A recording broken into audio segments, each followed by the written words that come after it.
Stone, and we've got a show full of all kinds of amazing things happening across the city. Up first, as always, Mayor Scott Galvin. Welcome, Scott. Hi, Samantha. Last week was super busy. We had pride flag raising, gun violence awareness, graduation. Did you get any downtime, do anything over the weekend that wasn't city related? Oh, rain too. That kind of put a damper on some of the home activities that had to get done. But no, it was a busy weekend. Yeah. Yeah, I saw everybody bundled up at graduation on Saturday, staying warm. So Well, they made a good call.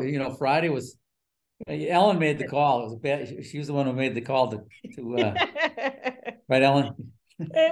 It was definitely a good call with that lightning. Nobody needs to be in bleachers with lightning and Well, at thunder. about 6:30, it didn't look so good. At 6:30 was nice, and then all of a sudden it just started pouring. So they were vindicated by the call, and it was cold on Saturday, but a lot better than the weather on Friday. It definitely was. It definitely was. Having sat through multiple graduations at the stadium, I've been there when it's like unbearably hot, when it's cold, when it's nice. So I know it's all about celebrating the kids. So I'm glad they got to do that. I know that we are in a bunch of budgeting things. I got a couple things I wanted to ask you about. Just one budget question. The fire department recently shared that they were looking for a capital expense around boat ramp that didn't make it into this year's budget. And so I wanted to just ask about if there are grant opportunities or other things that we might be able to do to support that. I'm not sure how much water rescue happens in the city. I know it's not zero, but I didn't know if that was something that you wanted to chat about or anything that. Well, the capital budget's pretty extensive, and the fire department has done extremely well with capital. Extremely well. Look at the new fire station, $23 million. You look at we've done a bond authorization to tackle the other three stations with $2.5 million in upgrades. We provide an ambulance for them every 2 years. We've just ordered a new ladder truck. We've ordered a new truck. Put in the capital a new truck for the wires and traffic lights. So they do very well with capital. We do a lot of things for them. This is one of them that didn't make the cut, and it's not, not to say it's not important, because everything with public safety is important, but you do have to make your choices. And we've made some decisions, and I talked to the chief about the capital, and we prioritize it. It would be nice to have, and we are looking for other ways to find that money. But again, we need to be clear that the capital that we're spending this year is in excess of $4 million, and we're trying to spread it around to all the departments. And again, just to be clear, the fire department's done very, very well. Yeah, I know we've invested a lot in the infrastructure of that show, which was definitely needed and definitely a priority. So awesome. I was excited. I walked by the Pocket Park, and I saw there was like a little Woburn sign up there now, and it looks like really good progress. That looks almost ready to open. Do we know when that might be finished up?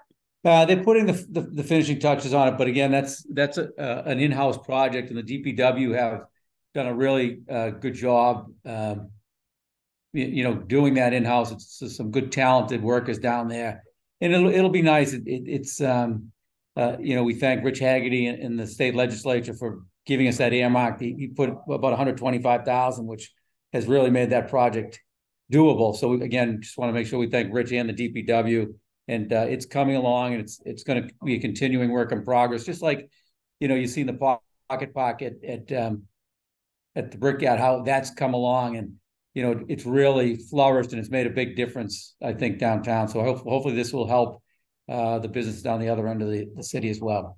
Yeah, it's nice. It'll be really nice when we have that little space there. Yeah. I know we've started road paving. That's very normal. Summertime, we usually do that. There's been a few roads that have been announced on the site. Are we expecting more to happen later? Yes, and you've been prodding me, and we'll make sure we get that on the city's website, Samantha, so people see what roads are going to be paved. So we're hoping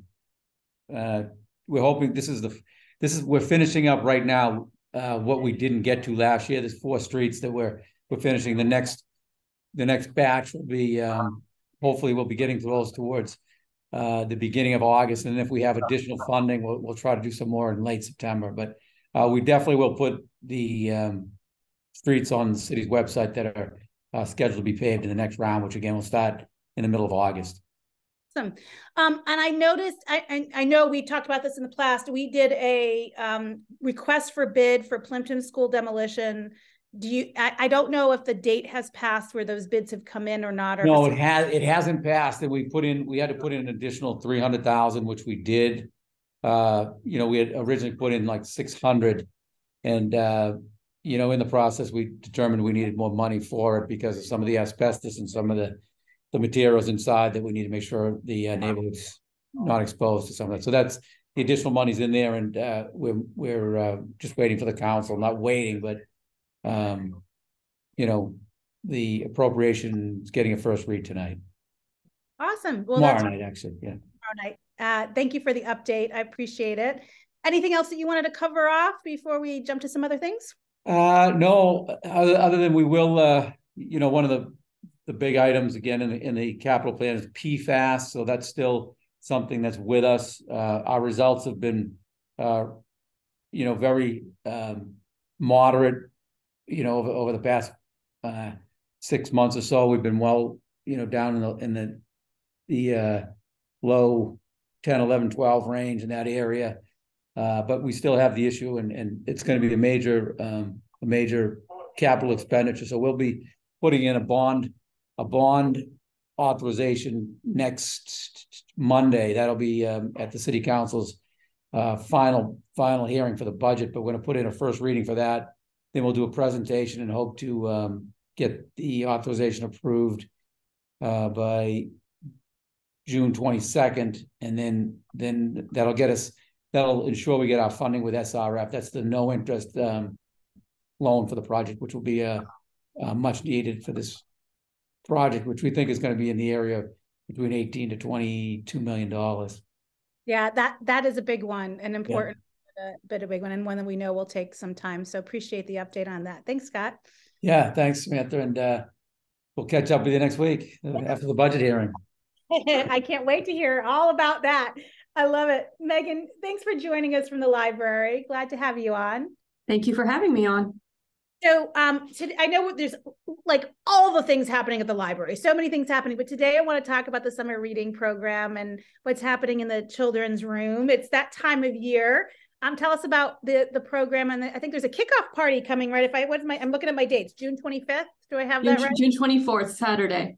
Okay, so, I didn't have it right. See, I even wrote it down wrong because I read my notes correctly. I just wrote it down wrong. Yep. So on Saturday, June 24th, excuse me, we're having a kickoff party where we're going to have a local author book fair. So local authors from Woburn and the surrounding towns are going to come, and it's kind of like a meet and greet. Come see some of their books. They're available for purchase if you like. There's copies here in the library to borrow. And it's a great chance for residents to meet local authors at the start of summer reading and hopefully read some of their books over summer reading. Nana Betts is donating ice cream for the event. So there's going to be some fun ice cream pops for everybody. And everybody can register for the summer reading program. It's for all ages, children's, teens, adults, everybody. I love it. One of the things that my kids used to love when they were younger was the summer reading crew. We'd go in and we'd sort of record in different ways, different years, what they were reading. And they had little fun prizes and things along the way, and kept them super motivated, and they loved it. Tell us a little bit about what's happening in the children's room this year. How should they keep keeping track, and what fun prizes are available for them? Absolutely. So you can keep track of your reading online or on paper, whichever is better for you. Every single day that you read, you are eligible to receive a bead, and you can build up a collection of beads throughout the summer. And you can also look for Tanner the Bull around town. He's going to be in different locations, and you check our social media at the beginning of the week to find out where he's going to be. And then the more you find Tanner, the more beads you can get as well. So there'll be weekly prizes, there'll be beads, and there'll be grand prizes at the end. Oh, that's super fun. I love that. I love very tangible way for kids to keep track. The beads are a fun way to do that. Now, I know that during the summer reading, people can read anything. So there's no restrictions on what they can read, whatever gets their interest. But what might some things you might recommend that are great fun family summer reads that you particularly like? Well, you can never go wrong with the Lightning Thief series or anything by Catherine Applegate. Our children's librarians are very happy to recommend Dragons in a Bag series by Zita Elliott, or My Weird School series by Dan Gutman. Those are pretty popular. Oh, I don't know that one. That sounds like a good one. I think my kids like that. And then if you're a teen and you want to read a book with a parent, or a parent wants to read a book with a teen, This One Summer by Mariko Tamaki, or Last Night at the Telegraph Club by Melinda Lowe. Those are two really good books that our librarians are recommending.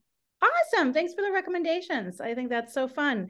Last thing I wanted to ask about, so library is all about books, which is amazing, but it also has a ton of other resources, museum passes to take out, and programs and events and crafts and things. What should we look forward to this summer that people might not think of when they think of the library? Well, definitely, if you're looking for entertainment over the summer, I do recommend our museum passes. They're usually good for a hefty discount in any museum. Our most popular ones are the Boston Children's Museum, the New England Aquarium, or the Museum of Science. But we also have a library of things collection where you can check out things that you wouldn't typically think of in a library. So like board games, a soil tester, a luggage scale if you're traveling, a blood pressure monitor, or a Bluetooth speaker if you're having a party outside. So items like that are pretty good. We're having a lot of authors visit over the summer. We're starting some new book clubs, and there's going to be lots of programming for all ages, where we have a lot of animal programs coming up for the kids over the summer. And we introduced Friday afternoon programming for adults as well. Oh my gosh, so many amazing things to do. I love it. Thank you for sharing that with us so much. Thank you for having me. Have a good summer. Yeah, thanks. Next up, Christina. Welcome. Hi, thanks for having me. I'm so glad that you're here. You're representing a new group that's new to Woburn, not a new group, but new to our location, Bridging Independent Living Program. Tell us a little bit about who that program serves and what it's all about. Sure. So we're a nonprofit organization that has been around since 2019. We just purchased a lease for a brick and mortar location in Woburn, Four Corners, which we're super excited about. This is going to be a center for our individuals who have developmental disabilities. We serve individuals from age 4 throughout adulthood, but our office location is really going to be catered for those that are over 22 years old. So those that are done with the school system, and creating a variety of courses and classes in the center, but also out in the community for them to go to. So we've already been working in homes and in the community for the last 4 years. I'm a board certified behavior analyst, so we work really hard on skill building and independent living skills and sort of all that fun stuff.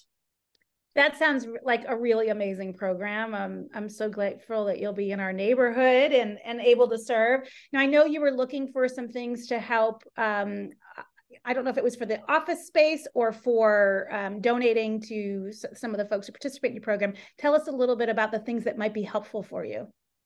Yeah, sure. So we are a really small nonprofit. So we're basically trying to get office furniture and office, supplies in general sort of donated. We also are doing a campaign right now that's a Build a Brick campaign where people can buy a canvas brick that's going to be a part of our mural in our center, businesses or families to help sponsor the program. And the proceeds all go to getting the program up and running, but also to provide memberships for individuals that might not be able to afford it otherwise. Oh, that sounds fantastic. Where can folks make donations, either of goods or to purchase a brick? Sure. So people can make any sort of donations through our website, which is biltne.org/donate. And for any physical donations, those can be dropped off to the new office, which is 215 Lexington Street in Woburn. And as long as we know people are coming, then we're happy to meet people there too and give them a tour if they'd like to look around. That's fantastic. Thank you so much for joining us, and thank you for bringing this resource to our community. Great. Yeah. Thank you so much for having me. Jeannie and Brian, we're going to talk about one of my favorite places in Woburn, between the library and Horn Pond. We have a really special gems in our city. Jeannie, tell us a little bit about the upcoming day that Friends of Horn Pond is sponsoring around learning to fish. Sure. Thank you for having us on, Samantha. It's nice to be back. And our Learn to Fish program actually started when our group came together. Jim Legacy from Mass Wildlife joined us and toured the pond, and he offered to do this for us, which is really terrific. I know they come to the pond other times, but this was in particular to really promote safety with fishing, and starting at a young age, sponsored the program. So it's being hosted on Tuesday, the 13th at Ice House Park, and from 5:30 to 7:30. And it's for children, families, adults, and anybody under 14, excuse me. It needs to be with an adult, it needs to be accompanied by an adult. That's great. Brian, I know that you love the pond and fish and grew up doing that and are doing it with your daughter. For those people who are planning to attend, do they need to have fishing permits or equipment or anything, or will those things be supplied? Yeah, so like Jeannie said, there are the age restrictions. Anybody under 15 has to be accompanied by an adult, and all participants must be at least 6 years or of old. Although we welcome families to come down and, support them and be around. But yeah, so they're going to have everything there. They're going to teach folks how to set up a rod, bait a hook, tie knots, casting, fish identification of the different species that we have here at the pond. So yeah, we're super excited to put this one on for everybody. That's going to be really fun. I know I had to learn to bait a hook to teach my kids how to bait a hook, because they didn't think mom would be willing to do it. And then it was a moment of like stubborn pride that I had to do it. It's not my favorite part, not going to lie, but I can do it now, and I do it proudly. So, and I love watching my kids when we have guests come to our lake house and they teach other kids how to do it. It's really fun to see pass along the sport. I was 5 years old. I started fishing down at Horn Pond, and, I got hooked, and, here I am almost 40 years later. I'm still fishing at the same spot I started at. I love it. And Brian, there was all the puns that came with that. Well, I don't know if it was intentional or not, but well done. I can't help but laugh. For those folks who do come to the day, Brian, where will the class be held? Where will they meet? So they're going to meet at Ice House Park, which is off of Sturgis Street. It's definitely in your Google Maps or your Waze. But right at the, the boat ramp there, we're going to have tables set up in the park, so they'll be able to see us when they pull up in park. Fantastic. Jeannie, before I let you both go, I know there was a registration link, and I think I saw some communication that it wasn't always working. So do you want folks to register ahead, or should they just come on down?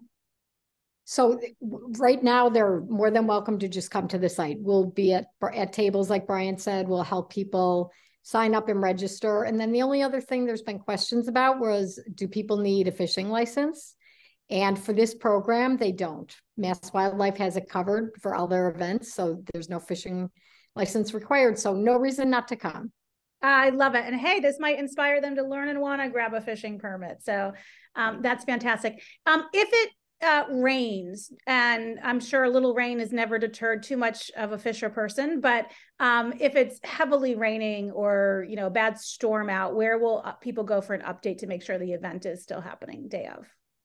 So Mass Wildlife's website would put something out. We'll definitely put something on Friends of Horn Pond, as well as on the Woburn resident page. Mm-hmm. Fantastic. Jeannie, Brian, thank you both for joining us. This sounds like a super fun event. I hope a lot of people take the opportunity to get out there and either learn something new or maybe just pass it along to children who haven't had a chance to try it yet before.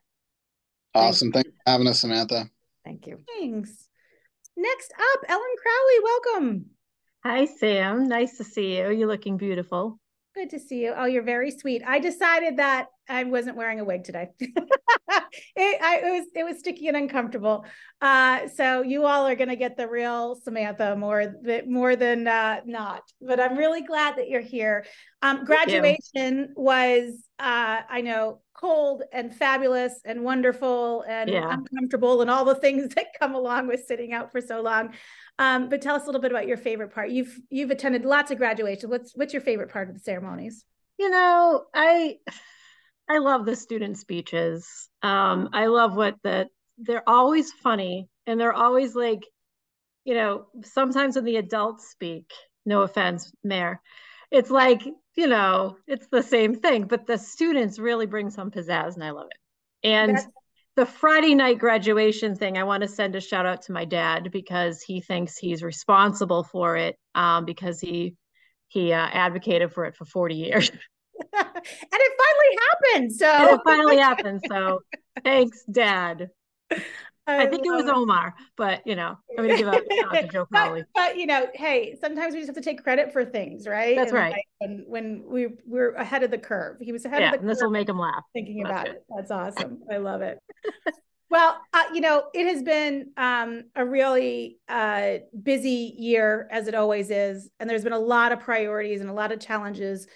This year's budget has been more intense than probably I remember in past years, although I know every year we're making trade-offs and things. Yes. You've been on school committee for quite some time. Tell us a little bit about what has made this year maybe a little bit different. Well, I think the most unique part of this year is the fact that we were, there were large amounts of people that were involved, which is a great thing. And so there was a lot of information flying around about our budget, and there was some things that weren't accurate. And so we were trying to do a good job at trying to be transparent with our budget process. But that's just public relations stuff. As for the budget itself, we still have this ESSER funding.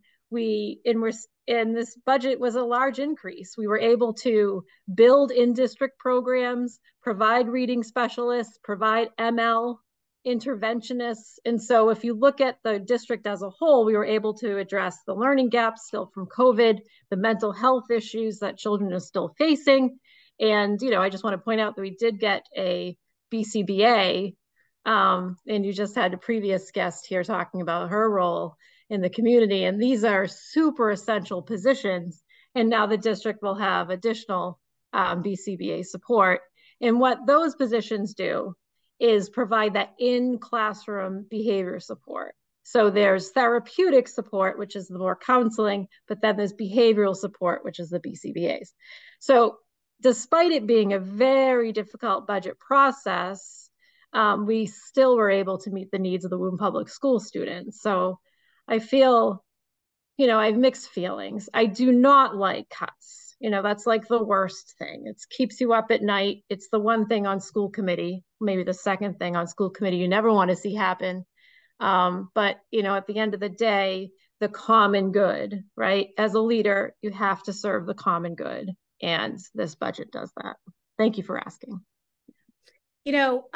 Probably the other thing that you never want to see on school committee is a teacher strike, which we experienced. Never. And look, I don't want to go back in history and rehash tons of stuff, but we have an opportunity to speak since that time. I know you were in that process, and I just wanted to give you an opportunity. If there's anything that you wanted teachers, our community at whole, overall to know, I wanted to give you a chance to share that here. So I think it's really important that on behalf of the school committee, as the lead negotiator, at least at that time, I really want to express my gratitude towards the teachers that showed up and negotiated on behalf of the union. As a former union president that had to negotiate on behalf of labor, it's a very, very difficult and complex job. And so I really appreciate the collaborative nature that we developed with the teachers from November 2021 all the way to January 2023. And we really, really made a lot of progress towards building what would be the final MOA. And I think if we talk about the strike, we really need to put it in the context of the whole collective bargaining process, which was very professional, very collaborative, and quite frankly, positive, because what it does for the committee is it provides us with listening opportunities to hear what's going on in the classrooms, what's happening in the day-to-day operations of the school that maybe we don't always get to hear. So I just want the teachers out there to know that I heard you and I still hear you, and I want to move forward and continue to work in that collaborative nature. In the paraprofessionals, success. There was a major market adjustment for paraprofessionals, earning opportunities for program paraprofessionals. These are real achievements. And I think that as a community, we now have a revision of how we have seen paraprofessionals, what their importance really is. So I take the success that we had through this process, and I want to move forward with that. Because there was some very, very positive moments. So thank you for asking and allowing me to say that. Yeah, there were some positives and some difficult moments. And I think one of the things that you spoke about earlier that I love to see is that the community has been more engaged this year than it probably has been in years past. And while that brings some challenges sometimes because we don't always know as residents all information and have all insight, nor should we, the activism, the involvement, the caring that our community shows is hugely valuable and instrumental to what the work that the school committee does and the work that we do as a city. But we do still have, I think we've made a lot of progress in healing, but there still is some healing to do. And anything that you would advise us to do as residents and parents and community members to make sure we continue to heal as a city and continue to get to a place where we move forward together?